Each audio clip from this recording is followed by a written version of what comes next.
It's time for Dodger baseball.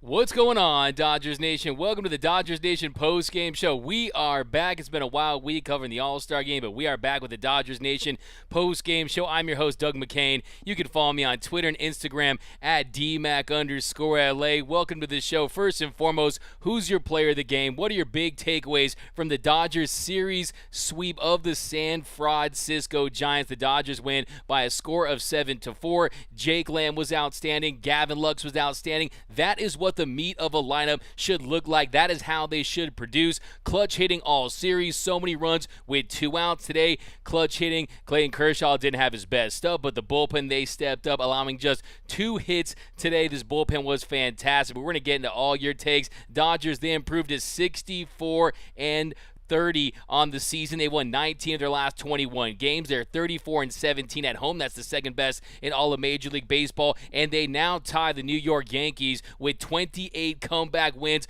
on the season. This team is clutch. This team rakes. I'm calling them Rake City. A 16.5 game lead over the San Francisco Giants. Remember back in June when the Giants swept the Dodgers and they thought, oh, that's going to get them back into the season. That's going to help them climb up the NL West. The Giants, they pull within 3.5 games of the Dodgers back after that sweep. Well, now the lead has ballooned to 16.5 games. I said before this series started, I tweeted, hey, this would be a great weekend to bury the Giants in the division, and that's exactly what your Los Angeles Dodgers did. But let's get right into these takes, guys. Sorry I've been away. Got cooking up a lot of stuff for you guys. Trade deadline, All-Star game. But here, let's get into these comments. Happy to be back, and let's get right into it, guys. Let me know where you represent Dodgers Nation from. Give me those takes. Here we go. Suave, undefeated when Lamb starts. I like that one, man. Give me a go, Dodgers.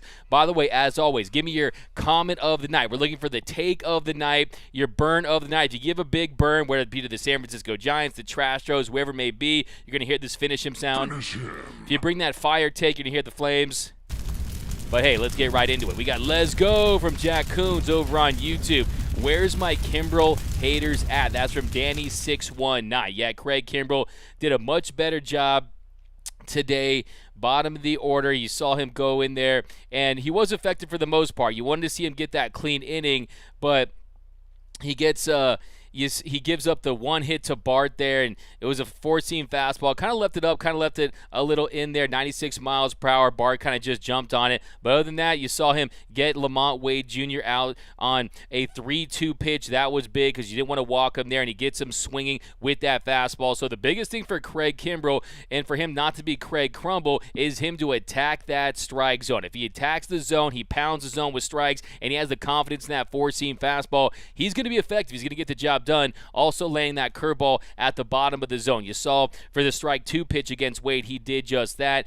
And he also, you see him when he was effective against Gonzalez, got him to fly out with that curveball. So yeah, all in all, it was a positive step for Craig Kimbrel. Did have a 3-run lead there, but here we go. This team is special from Omar Nunez. Yes, I know it's a pretty simple statement, but I do get those vibes too. And when you talk about this team being special, what makes a team special? Is it just top-end talent? Dodgers have that. They have the 3 of the best players in the league with Mookie Betts, Trey Turner, and Freddie Freeman. Also, it's clutch hitting. At one point in this game, 16 of their 18 runs in this series were scored with 2 outs. What does that tell you? That means this team goes out there and they don't give away at-bats. That means when runners on base, when the stakes are high, this team comes through and they perform. They go up there and they drive the ball, and you saw that again and again today. We're going to break down this game specifically in some of the key innings, but if you just look at all the hits this Dodgers team had today, I mean, they were phenomenal. I mean, 12 hits, they out-hit the Giants. 12 hits, they get 3 in this third, they get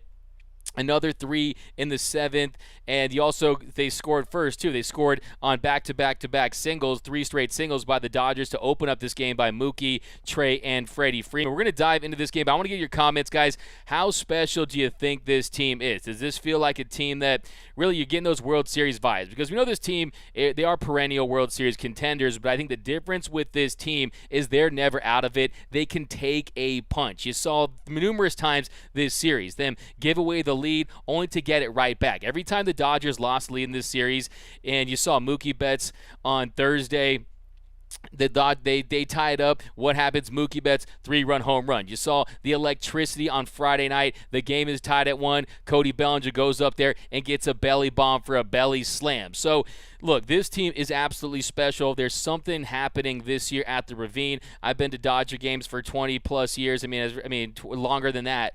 And there's just a different vibe at the Ravine this year because this team, they just never give up. There's so much talent. Look, this team has had lots of success in the past, but they never had this amount of top-end talent. We're talking about league leaders in WAR. We're talking about MVP candidates. I mean, look, 2017, they were a great team. You had the Puigs, you had the Jocks, the Chris Taylors, the JTs, but now you have guys that are max-type players, the Freddie Freemans, Trey Turners, and Mookie Betts. This team is on another level, and to me, I'd venture to say that this is the best Dodger team in this golden era of Dodger baseball. You know, I call it the incomplete elite. This team I want to see win a full 162-game World Series plus a title, and I want to parade for Clayton Kershaw because you know how I feel parades over prospects. But here's dive back in the comments. Orlando, all right, D-Mac finally got a show for us. Hey, man, I'm back, and we're going to load up on shows in the second half of the season and the postseason. We're going to go into overdrive here because you guys bring those fire takes, and honestly, I'll just be honest with you, I missed you guys because you guys always make me laugh, and you always bring those fire takes, and your insight on Dodger baseball is unmatched. But the Lamb was raked. Yeah. Look, You saw.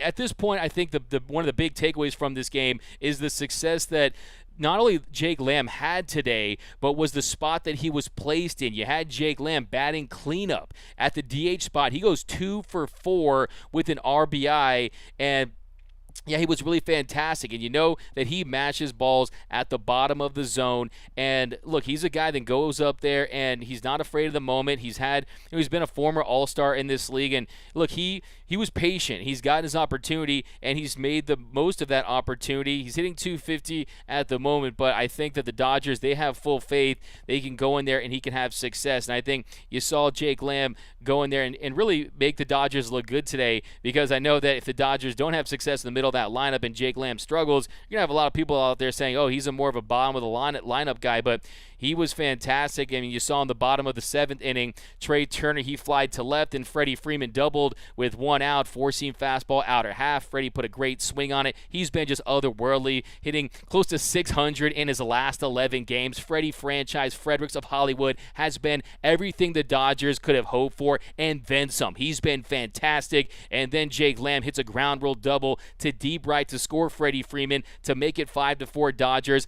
2-strike hitting, clutch hitting, and then after that, Gavin Lux, 2-2 count to Gavin Lux. Here's another takeaway. I hear everyone out there, oh, Gavin Lux, they should bat him in the bottom of the lineup because he's so comfortable there, and he's don't mess with success. No, Gavin Lux is a former #1 prospect. Gavin Lux is a guy that he's going to be a multi-time All-Star in his career. He's ready for the big stage. He has put in the work, and he deserves an opportunity to bat higher in the order, and today proves that again. Batting there in the 5 hole, he goes 2 for 4. So Gavin Lux was fantastic. He comes through, more 2-strike hitting. That scores Lamb, and that makes it 6-4.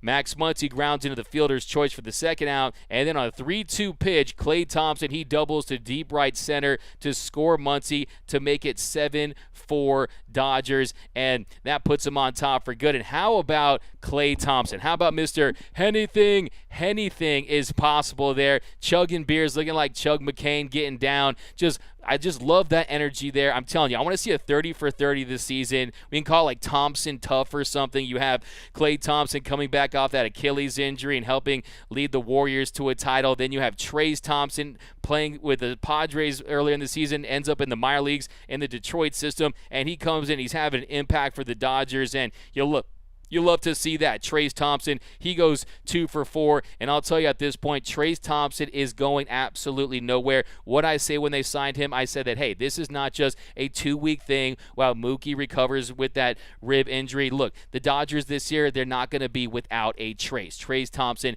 is going to be on this team, and he's going to be contributing. I can tell you, the guys in that clubhouse, they respect his journey, and they love his work ethic. But here, back in this comment section, Brandon says, bleed blue. Marcus, Dodgers to sign All-Star Clay Thompson. Thompson to a 15-year contract, $455 million. Anything is possible. Look, at this point, we're getting close to the point where I'm telling you, I said it when they signed him. At the end of the season, Klay Thompson is going to be known as Trace Thompson's brother instead of the other way around. But Strider, hear you.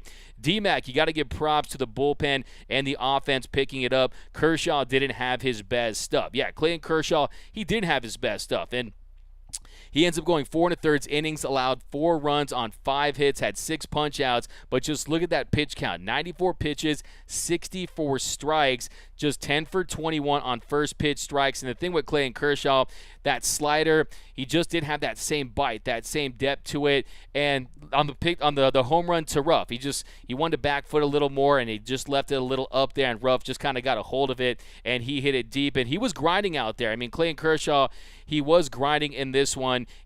But I mean, the 33 pitch inning there for Clayton Kershaw, that was tough, and that kind of set him back. And you saw he just didn't have it. He just didn't have it in that inning, the top of the 3rd inning, where Estrada, he singled to left, scoring Ruff to make it 2-1 Giants. So yeah, I think all in all, Clayton Kershaw, it was just kind of one of those games where he had the arm side. He had the arm side curveball to righties. He was landing that at times, but yeah, he just didn't really have it in this one. I mean, 70. Look, they really have had a good approach towards Clayton Kershaw. Back on June 11th, Kershaw threw 71 pitches in 4 innings. So they've been patient against him. You didn't really see a big ambush strategy, trying to work that pitch count up on Kershaw. And yeah, you got to give them credit. That was their game plan. But 33 pitches in that 3rd inning, that was the most all year. They scored 2 runs on 2 hits. And yeah, I mean, he gave up. He walked Ruff. He gave so that inning, Villar flied to right.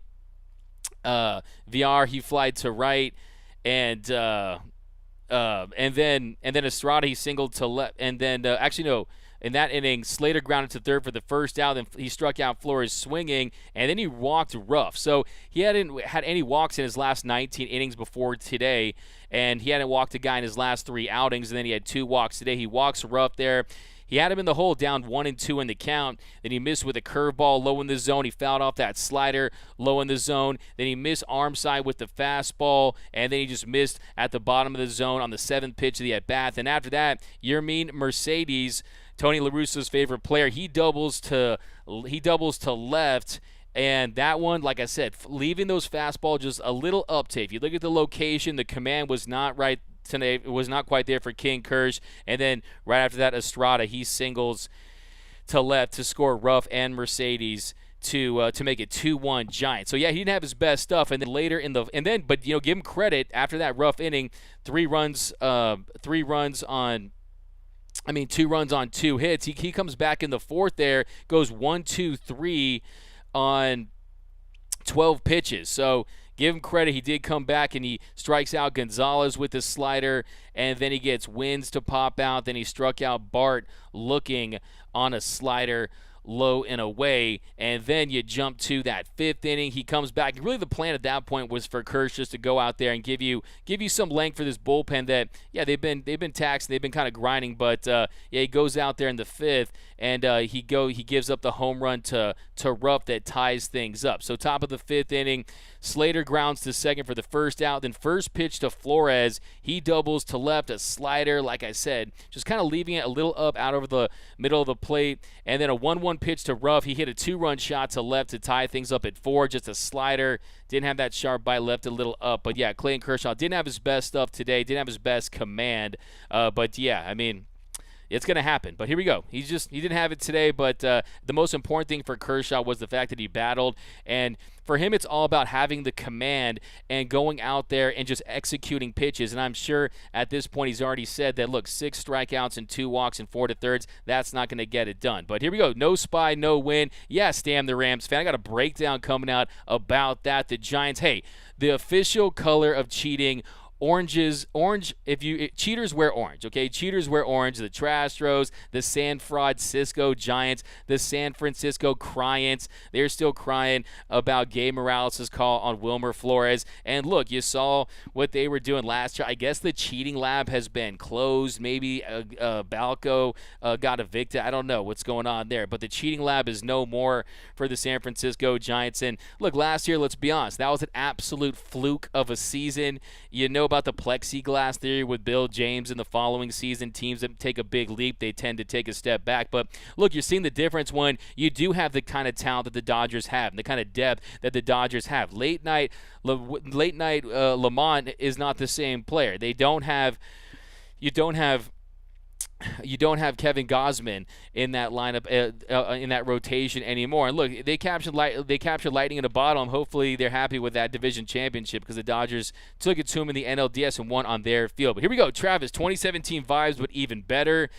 Deborah, what's up, Deborah? How about the making their pitcher wipe off his arm? I like that one too, man. Hey, look, you can't trust the Giants, man. The Giants, I can do a full show on it, but the Giants, they're an organization that have done a lot of dirty cheating in their franchise's history. Look at the shot heard around the world by Bobby Thompson. That was a systematic cheating situation there. That's what enabled them to catch the Dodgers in 1951, so I wouldn't expect anything less. But this team is resilient, D-Mac. They look like 2020. What up, Moose 1032? Danny, by the way, who's your player of the game in this one? It's kind of tough because you got Gavin Lux with clutch two-strike hitting. You got Trace Thompson. You got Jake Lamb. I mean, look, Gavin Lux had a great year. I mean, I wouldn't say a great year, but definitely taking strides towards being that all-star player. He's been somewhere in between good and great, and that is perfect for Gavin Lux. Look, he is the flux capacitor, and Gavin Lux is the real deal.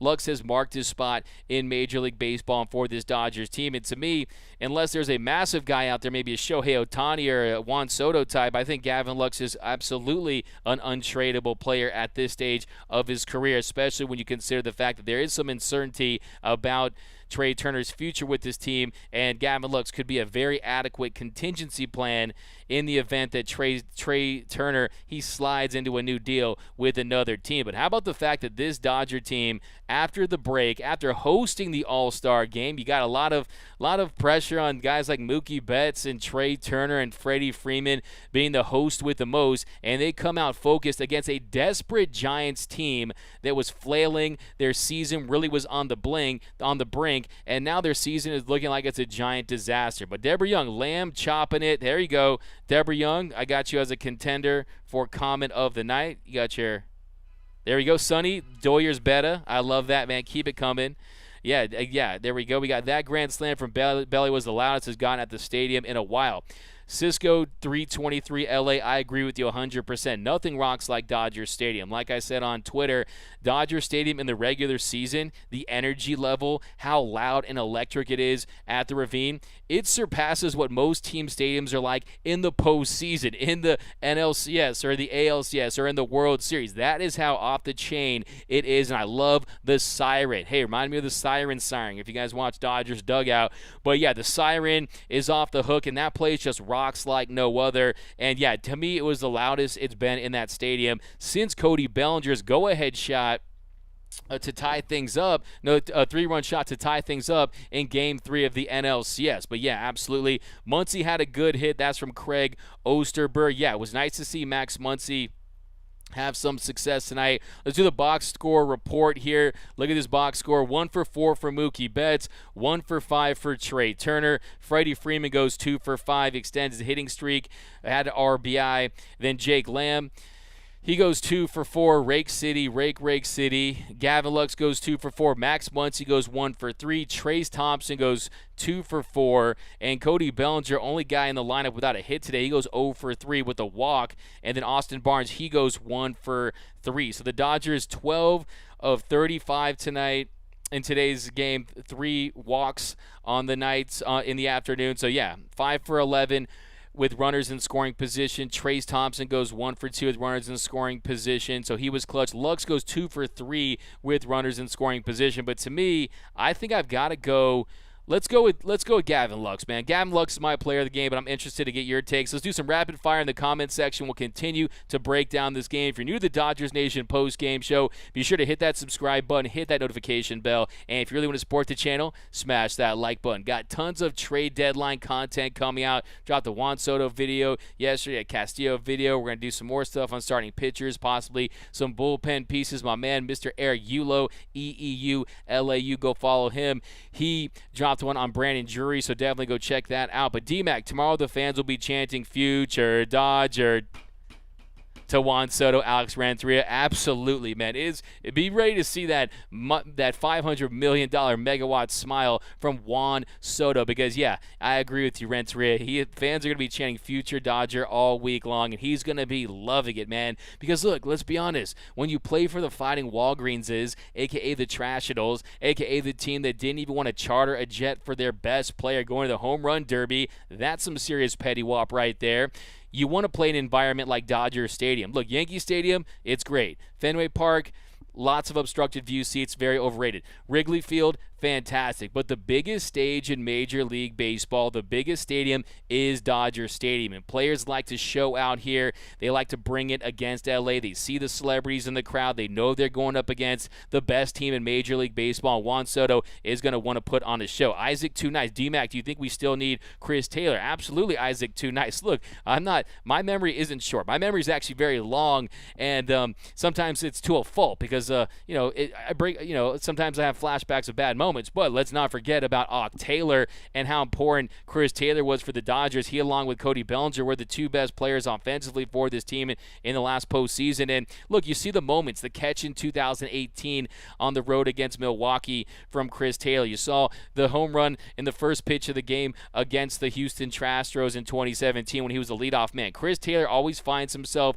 helping this team out. He's such a great player. He is a human Swiss Army knife for this team. And I think the only thing for Chris Taylor is really his health because he did have some off-season surgery to clean up some things in his elbow. So his value hasn't been the same this season because they haven't been using him in the infield because, as Dave Roberts pointed out, they don't like the arm angles of the throws in the infield. But, yeah, absolutely, Chris Taylor is a big glue guy for this team, no question about it.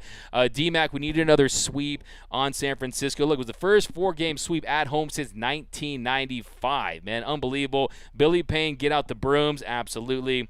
Lamb and Thompson are going to be huge off the bench in October. JRM, Face Lord, bro, facts. I honestly hope we don't trade for Soto. I love this team. Logan Jones, first four-game sweep since 1995. They just said that. Jinx.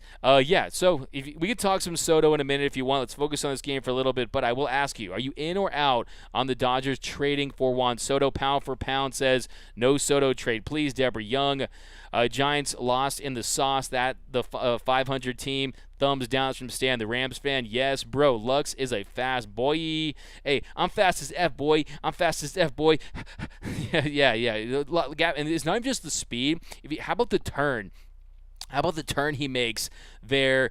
I mean, it looks like he's about to run for an Olympic gold medal. I mean, the way he's able to run on the base pass there. Look, let's break down the bottom of the third inning. So Trey Turner, he grounds out for the first out. To third, and then Freddie Freeman, he grounded second for the second out, and then Jake Lamb, he doubled to center. Great low ball hitter, beast down to the zone. A splitty by Cobb, just kind of hangs up there, and Lamb, he chops it, and he gets the double. And then on a 1-2 count, Gavin Lux, he singles to right to score. Lamb to tie things up at 2.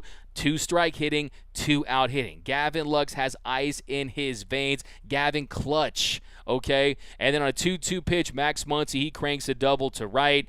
The San Francisco outfield, by the way, they're supposed to be this team that's so advanced in their approach and analytics, and Gabe Kapler, who my mom calls Babe Kapler, which is a little weird, but they were shifted very poorly on that play. They were shifted towards right center, and that allowed Gavin Lux, Lightning Lux, to score all the way from first. A great turn he made at third. I'm telling you, he looked like a sprinter in the Olympics there, and he slides in, and that makes it 3-2 Dodgers, and then an 8-pitch at bat I mean, just a great at-bat by Max Muncy. I know Craig Osterberg pointed out a little earlier how great Max Muncy's at-bat was. And look, make no mistake about it. The numbers are what they are. You know I bring my facts to the fight, and Max Muncy has struggled all season long, but you just got to count your victories if you're Muncy. And there, an 8-pitch at-bat, fought off some sinkers and some splitters. He took advantage of a mistake. Splitty just hung there, and he ripped it to right. So great job there by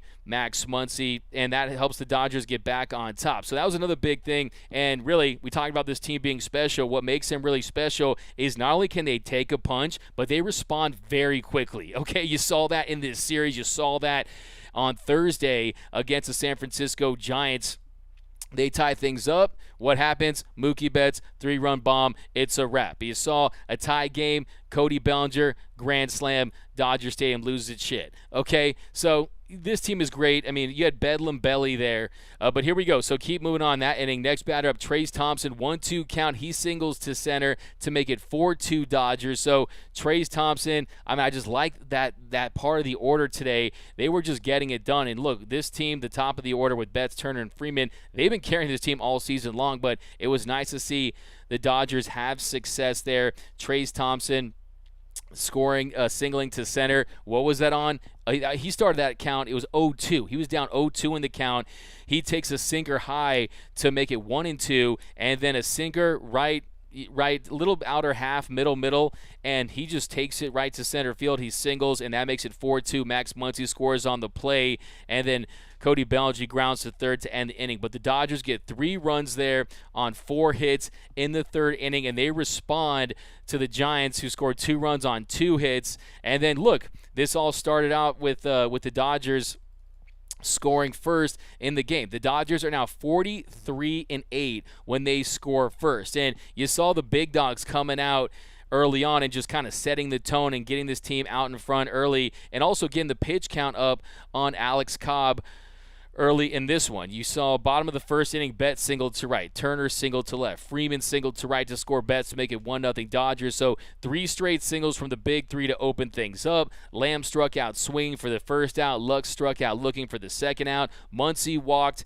advancing Freeman to second. Then Thompson grounded into a fielder's choice. But they had Cobb on the ropes, and it felt like it was similar to what the Dodgers did to Webb the other night, where they had him on the ropes but were only able to get 1 run out of him. But they did force him to throw 27 big pitches, and Cobb was a little frustrated. So, yeah, I mean, this Dodger team, they can beat you in so many different ways, and you got to give a lot of credit to this Dodgers bullpen. We'll get into that in just a second, but let's jump back into the comments here. No Soto, please, from Dylan Lawrence. Moose, Dodgers are coming this season. They can beat anyone. We got shout out to the guy at the stadium yesterday that gave me a slice of CPK pizza while we waited for a beer. Hey, man, nice dude. David Roth for sure. Strider, hear you. D-Mac, I love the lineup change when Dave Roberts put Betts as number 1, Trey Turner at 2, and it makes the pitcher stress out when they are on base. And yeah, exactly. I mean, Strider, I'm actually going to run the numbers on that tonight. I was going to do a deep dive on that because, yeah, that was a great move. And, wow, did we just get some Dave Roberts credit? I mean, stop the presses. Some credit for Doc Roberts, who really, look, the best thing when it comes to Dave Roberts is when you're not hearing anything about Dave Roberts.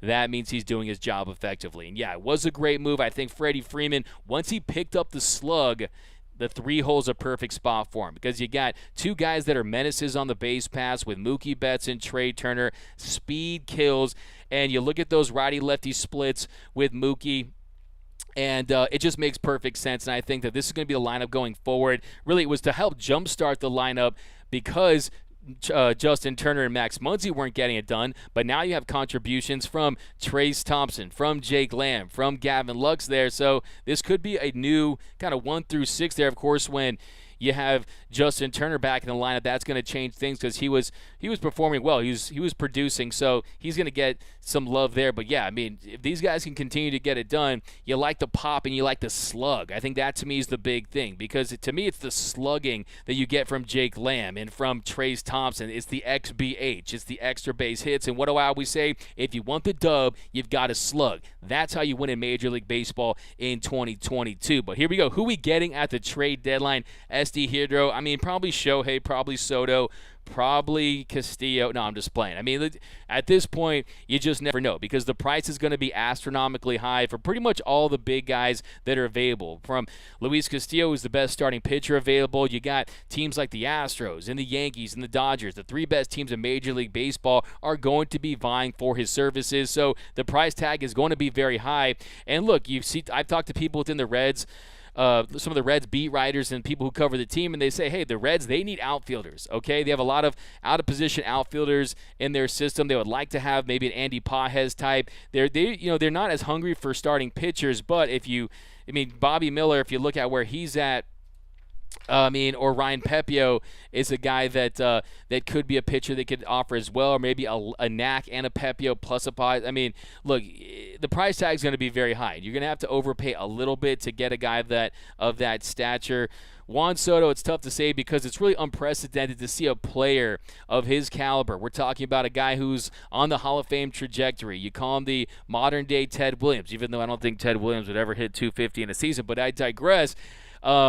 He's a guy that you're going to have to give big league ready talent. You're talking Dustin May, Gavin Lux, plus 4 of the 5 top 5 prospects. Then you're going to have to absorb Patrick Corbin's contract, which I don't think the Dodgers will consider doing at the end of the day. I think they're going to focus on adding some starting pitching, maybe a reliever here, maybe a right-handed bat. Look, I'm calling them the Boston Dead Sox with the way their season's going. Bring us J.D. Martinez, a right-handed power bat from that side. He can DH for you.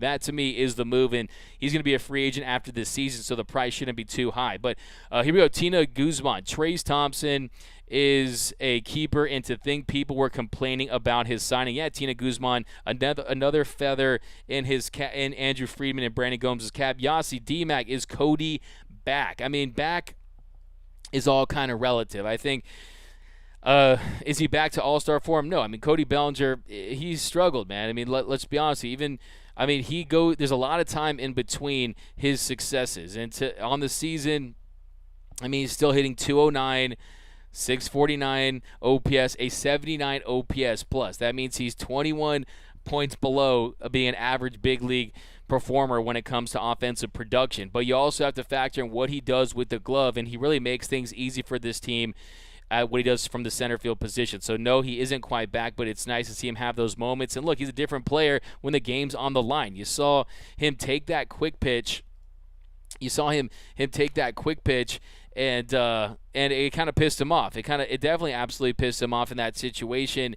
And I think Cody Bellinger is a guy that kind of feeds off that. He's a guy that, look, he needs to play with an edge at times. And look, I mean, that was off a lefty in that situation. So I think with Cody Bellinger, I think that you just have to recalibrate just everything when it comes to him. Expectations, the contract moving forward. I mean, he's not going to be the same guy.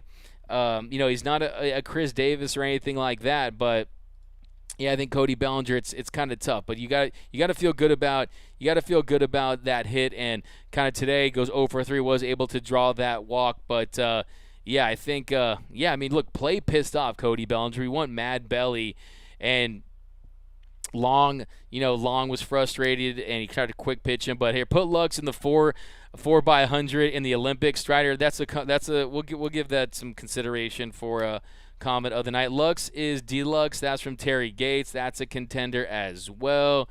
We got pitching over Soto. That's from Frazier. No Soto trade. Keep the team chemistry. We got SD Hydro. The Dodgers just need a good pitcher, and we good. A sailed loner. No Castillo trade. Soto is worth more consideration. Alex, I prefer Castillo. Trey Slam season 2022. Who needs Juan Soto when we have Trace Thompson? All right, that's the comment of the night. Trey Slam. Who needs Juan Soto when we have Trace Thompson? Absolutely, right? Why would you want a guy that is a generational talent? Why would you want a player that's in line for a $500 million payday when you have a 31-year-old Trace Thompson who can go 2 for 4 and have his brother dancing and going full on anything's possible today at the game? So I'm with you on that. Pitching and defense wins championships. That's from Sonny. Stan the Rams fan. Now they're crying about Bobby Wagner.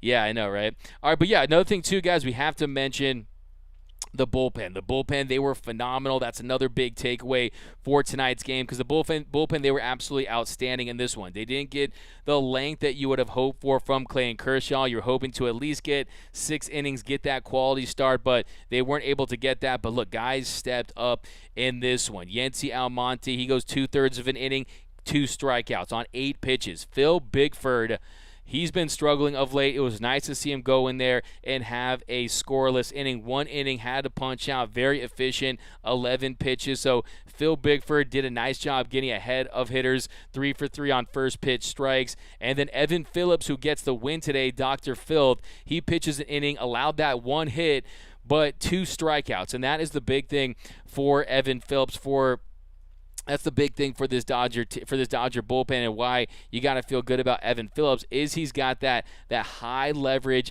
miss bat kind of stuff. I mean, his slider moves more than a military family, and the Dodgers really have just absolutely unlocked Evan Phillips, and I think a lot of it was mental. I mean, you've heard him talk about the confidence that this Dodgers team has given him, and he gave up the single to Bart. It was a 1-2 count there in the 7th, and then he let the slider in the zone a little bit, didn't have that same run to it, and Bart gets a single, and then he comes back to strike out Slater swinging with the slider, same location, just a little bit better depth, a little bit lower in the zone, and then he strikes out on it. Then he comes back. He was down 2-0 to Flores. He missed with the sinker low, missed with the slider away, and he gets swing and miss on a slider, middle of the zone, and then he gets him to foul off a 4-seamer, 96 miles per hour, and then he gets him swinging at an 87 mile per hour slider, low and away, for the second out, and then he gets Bell to pop to third on a 1-2 count. So great job by Evan Phillips, gives up that leadoff single, but comes back to strike out Slater, strike out Flores, and he gets Bell to pop out there in the 7th inning. And then Alex Vesia, he comes in and gets you a 1-2-3 to 8th inning. He strikes out Jock Peterson. Jock Peterson, hey, unless he gets traded, we're not going to see a Jock 3 Peterson, okay? And Jock Peterson, on that count, 7th pitch, slider, outer half away. He gets him to chase.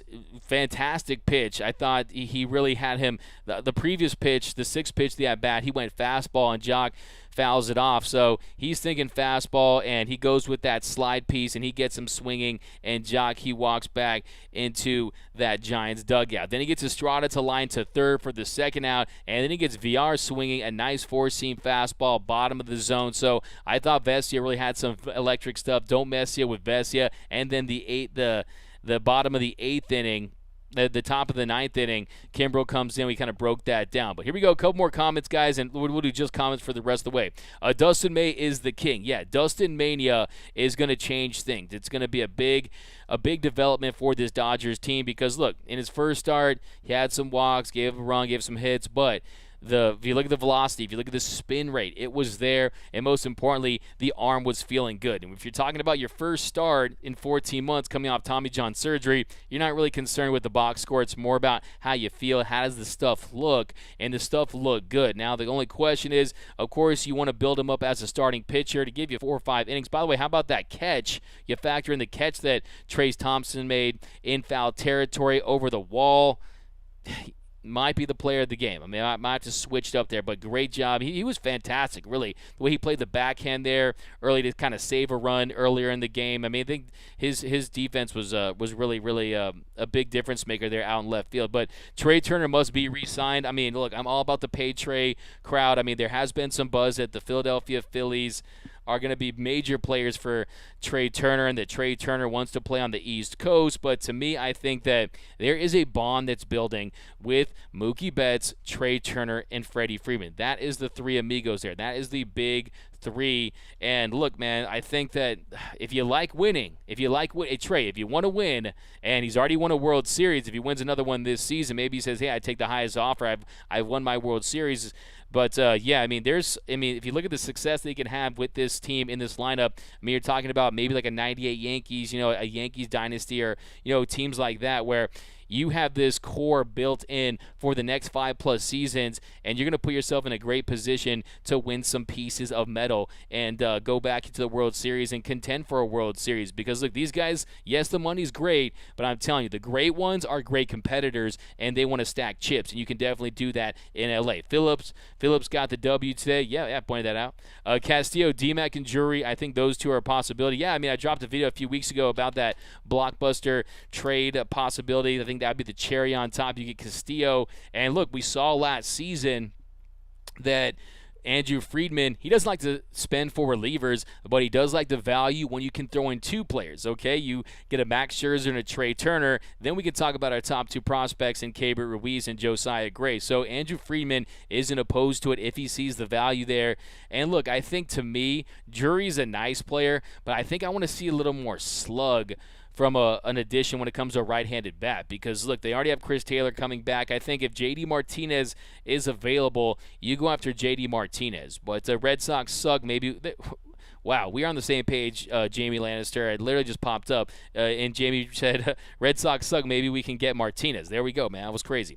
Loving the All-Star gear, D-Mac. Hey, man. You know what? Hey, look, man, one All-Star game. I had to get the All-Star game. You know, I went to the game, covered the game, was on the field. Talked to some players. It was electric out there. I thought the All-Star game was a fantastic experience for Los Angeles, and they played great host. I think the moment with Kershaw, from picking off Shohei Ohtani, the showdown with Shohei, to the moment that he had after the game with that kid, and I just thought it was great to see LA really just show out. But here we go. D-Mac, let's stop messing around and sign Trey Turner, Doom_Sal. Look, it ain't my money.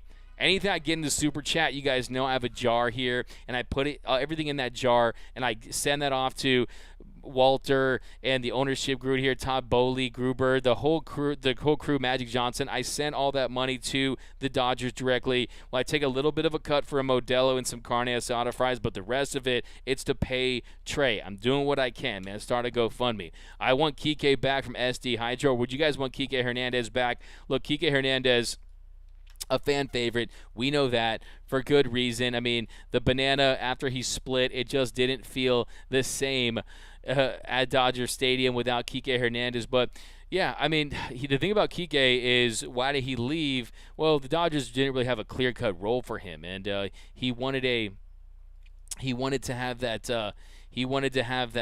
that role where he could, get himself put himself in a position where he could get 500 plate appearances and have a bigger role on a team. But if you look at Kike so far this season, numbers aren't great. So far this year, 215 at-bats, a 613 OPS, 4 home runs, 24 RBIs, hitting .209. But we also know what he was able to do last year in the postseason when it was Keektober, man. Kike went absolutely bonkers for the Bo Sox. So, yeah, I mean, I don't see it happening, but it's kind of fun to be nostalgic about it. But here we go. With Heaney's questionable health, we need a starter. You can't rely on Mitch White in the postseason, and that's not a knock on Mitch. Moose 1032, you're preaching to the choir. I think that, look, I mean, you guys, if you've been following my show, I've advocated to add a frontline starting pitcher before anyone did. Any insider, anyone out there, let's just be honest about it. I've been saying that for months now, and the reason being is, look, as great as Walker Buehler has been the postseason, he's lost the effectiveness of that 4-seam fastball. I don't know if you saw Walker Buehler. He did an interview with Fabian Ardaya of The Athletic, and he talked about the idea of possibly coming back and being used as a reliever. So just hearing that kind of gives me pause as far as my expectations of his return, and can he assume that role as a frontline starter. Then you also have Dustin May. Will he be able to come back and perform like a starter? He has never in his career really gotten it done in the postseason consistently. He's had his moments, but that's a lot to ask. And then you talk about Clayton Kershaw. Had a rocky start today. He's dealt with some injuries. Tyler Anderson, he's been fantastic. His ex-dog is off the chart, but is he due for some regression? Tony Gonsolin, every time he goes out there and steps onto the mound, he's adding to his career high in innings pitched. He's already over 30 innings pitched in his career for a single season than he's ever had. So there's more question marks that meet the eye on the surface level, so I agree with you 100%. Yeah, who do you guys want to play in the World Series? I have a question for you guys. Would you want to play the Yankees, the Astros, or other? What's your dream World Series matchup for the Dodgers right now? But here we go. Bring back Garv before Soto, the Jodo, RM. I wonder who lands Soto if he gets traded this deadline. I think it could be a surprise team. I really do, because you're talking about it. There's going to be teams that they just want that star. I mean, if he was on maybe a rest of the year deal or a year and a half of team control, I think that teams would be weary to give up their top prospects. But I think that there's organizations out there that could never afford a player of his caliber. You're talking about that second tier of clubs. Even if you want to mention the St. Louis Cardinals in that group of teams that.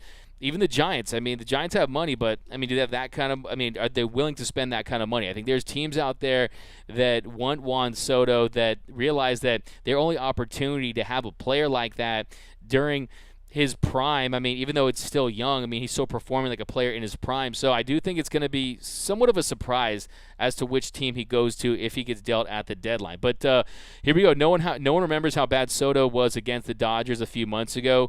He would fit in with the Giants outfield. I don't know. I mean, look, if you look at 1 year in the postseason, he had an OPS of 1,071, 3 home runs in the World Series, hit a tank off of Garrett Cole, had a OPS over 900 in the postseason, so he definitely checks that box off. And look, there's no denying his eye at the plate. I mean, his plate discipline, his strike zone awareness is otherworldly. So you really can't talk about. You're talking about him in a terrible lineup too. I mean, imagine what he can do in a contending lineup where he has some protection. So yeah, Juan Soto is great. Platoon, hey Doug, what's up, Ray Barsimian? Even Bigford finally played well. BC, yeah. I mean, Phil Bigford. For him, to me, it almost is like. He doesn't have the control of that fastball anymore. I mean, it's like when it comes out of his hand, he just doesn't have that same control that he had last year, that same run, and he's just really leaving stuff out over the plate. But yeah, Phil Bigford. I mean, when guys come back, I mean, his days could be numbered. And, yeah, he was sent down. But, yeah, his last start against the Giants, of course, he gave up those 3 runs, gave up that home run, and then Vesia gave up that grand slam. Did have 2 good scoreless appearances in Anaheim. He had 2 punch-outs in his 1 inning of work, and then against St. Louis on the road, a scoreless inning. And then against Chicago at home, he gave those three runs and gave that home run. So home runs have been a problem. 3 home runs in the month of July for Phil Bigford. Gave up 2 in the month of June, gave up 2 in May. So really keeping it in the yard has really been his big issue. But J.D. Martinez could be a Dodger. Thoughts, Billy Scott? Yeah, I mean, maybe I'll drop a J.D. Martinez video tomorrow, and we'll talk about that. But, yeah, if you guys know me, my boy Yulo, we've been advocates for J.D. Martinez. More specifically, he's been about that life too. So here we go. We got Dustin May can be our relief pitcher that can give us innings as soon as he progresses. I hope he comes back around in August. Anything is possible. Trey Slam, you already got comment of the night. But, hey, we still need to get hot take of the night. Who's going to bring the hottest take of the night? Here we go. The Soto package is crazy, but imagine the package for Ohtani. Look, Dark Saints, YouTube, my man.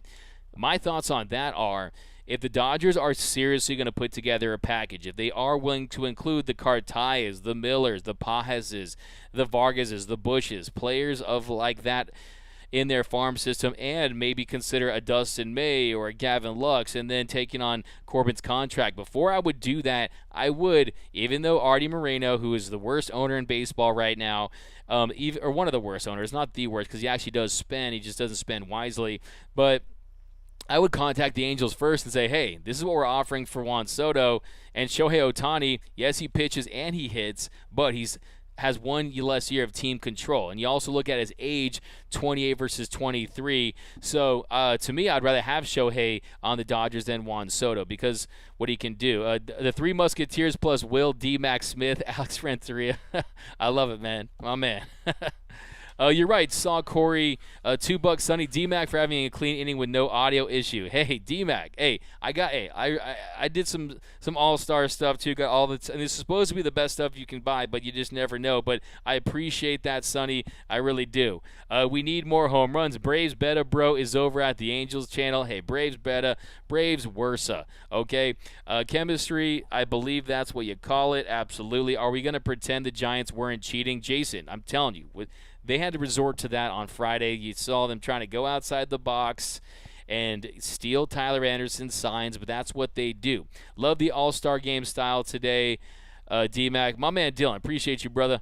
D-Mac, I mean, I want J.D. Martinez, D-Mac, but what do we have to give up to get him? I don't think you have to give up too much. I mean, you're talking about, maybe, top 50 prospect, a couple top 50 prospects, but if you look at J.D. Martinez, I mean, he's a guy that I mean, if the Red Sox make him available, definitely you're going to have tons of teams contacting the Sox for that. But the Dodgers, the Red Sox, definitely natural trade partners. You see their history with Nick Punto, Crawford, and the likes, and of course Adrian Gonzalez. But if you look at someone like J.D. Martinez, he's a guy that could really help out a lot of teams. But I think that the Dodgers would definitely. I mean, the price wouldn't be too astronomical. He's in the last year of that 5-year, $110 million contract, I believe. And how many teams are going to want to pay the remainder of that salary? You're going to have to include some prospects, but nothing even remotely close to anything like you would see for a Soto or even a Castillo deal. So, I mean, he's a guy that he's still 34 years old. You could reunite him with RVS, Robert Van Scoyac, who really helped turn his career around. So, D-Mac, Kike for the playoffs, Alex Renteria, BC. If we are signed for the Red Sox, how about Devers and Bogarts? I mean, that's going to have to wait till after the season. I think Devers, of course, a guy that probably is going to remain with the Red Sox, but Bogarts is an interesting one. He's going to opt out and test that free agency market. You have to remember he is a Boris guy, which definitely does not mix well. It's like, oil and water. It's like toothpaste. Scott Boras and the Dodgers, they go together like toothpaste and orange juice, okay? It just doesn't work. But here we go, guys. It's Dodgers country now. Doof, we got Is Bueller a sticky stuff bandit? Gabriel. Look, you guys know that I've talked about that in the past. And look, there's no question about it. He has some diminished spin rate, but also he did have his bone spur. He did have that flexor strain. He was injured. He did. And we've seen guys that were good when they had the spin rate, but also were able to transition. I think that he can still be effective, but I think that butane was out of gas, so to speak, and I also think that he was injured. So I'm not completely ready to say he was a complete spin rate merchant or anything, or a sticky stuff merchant. I definitely think he benefited just like all starting pitchers around the league did because everyone was using something, okay? But he's still going to be able to be a pitcher that can be effective for this team in some capacity and in his career. Just want to see him get that velocity closer to 98, 99. But Catman needs a break. He's been going hard. That is from Alex Renteria. J. Max, I want the Dodgers to extend trade, but it's not going to happen. Gabriel, the Trey Turner glove. Oh, Gabriel, what's up, my man? So Gabriel, his theory is, I met Gabriel at a sandwich place in Santa Monica, and his theory is that Trey Turner's glove is an older glove, and we know why, of course, guys get attached to their gloves, but his older glove theory is you saw Trey Turner on his error today, the exchange wasn't very clean, right? So you also saw him in the All-Star game flashing that shiny new blue mitt, and it was just a much cleaner exchange. So do you guys agree with Gabriel that Trey Turner needs to get a new glove? Look, he's going to be able to afford one. He already does, and these guys don't pay a dime for their mitts anyway. But, you guys have had a sentimental glove that's broken in just the right way. I think it's tough to let go. I mean, look at Clayton Kershaw. He had his for pretty much his entire career until the Dodgers won that World Series. So we've seen guys have gloves for long, long periods of time. But I want to beat the Trastros. So this is your dream World Series matchup. Let's just dive right into it. BC Blue Jays, Twins, or Rays. Oscar Nunez, Yankees, of course. Yeah, it's tough to beat NY versus LA, the two biggest markets, the two marquee franchises, pinstripes versus Dodger blue. It writes itself. But I don't want to hear Rays again for the memories. Interesting. Dodgers, Yankees from Jeannie. We got Cali. I live in New York State. It's all Yanks fans here. They have their own channel all day, and it's insane. No Yanks. Hey, so did the Dodgers. Okay, Sports in LA. Shout out to our friends over there. Dodgers, Yankees. Come on, that's carnivorous lunar activity. Dodgers versus Yankees. William Stewart. Dice Dark 19. While I would love to beat the Astros, the Dodgers versus Yankees series would be epic. Yeah, and the Dodgers and the Yankees, they faced off 11 times in the World Series. So it definitely would be historic for sure. Kimbrel could never give up another run for the season, and I will still be stressed when he comes in. Yeah, I mean, he definitely isn't easy on the heart rate, okay? Get that anti-anxiety medication ready. Take the Kimbrel drinking game. Just take a shot every time he gives up a hit, has a walk, and you'll get through it. I promise you. But Anthony Key, my man, Yankees versus Dodgers would be massive for the sport. Two best teams all year, biggest brands, largest markets. We deserve to see it. Yeah, I mean, my preseason prediction was Dodgers versus Astros, but I can totally get on board with Dodgers-Yankees. I mean, 11 times Dodgers, of course, 3-7 versus the Yankees. If you follow the history back in the day, Dodgers were finally able to beat them in 1955. So, yeah, it'd be pretty historic. There's no question about it. It would be special. And then, like I said, I agree with you 100%. It would be great for the game because, look, baseball, they need a jump start. You can't have a Rays versus Braves or a Rays versus the Cardinals. I mean, you need the Dodgers in the World Series. You need the Yankees in the World Series this year because I think sometimes when you have those historic series, it really helps the sport for the next 5 to 10 years because you get those massive ratings and people remind themselves of how special a game baseball is. And look, it's not just the teams, it's the players that are wearing those teams' jerseys. It's the Mookie Bettses, the Trey Turners, the Freddie Freemans versus the Aaron Judges, the Giancarlo Stantons, all the stars they have over there. So Trey Ohtani, we got Game 7, Dodgers-Yanks would be unreal at either venue. Yeah, hopefully it's Dodger Stadium. Bickford is cringe, JDM. Bickford just gives up so many home runs. Yeah, Jamie, we mentioned that, and I agree. He definitely has to find a way to keep the ball in the yard, and Gavin Sunburnt Lux comes through. I like that. Hey, man, I'm a little sunburnt myself, bro. I took the SPF 110, and I mixed it with the SPF 110. I made it SPF 220, but didn't do anything with my white ass.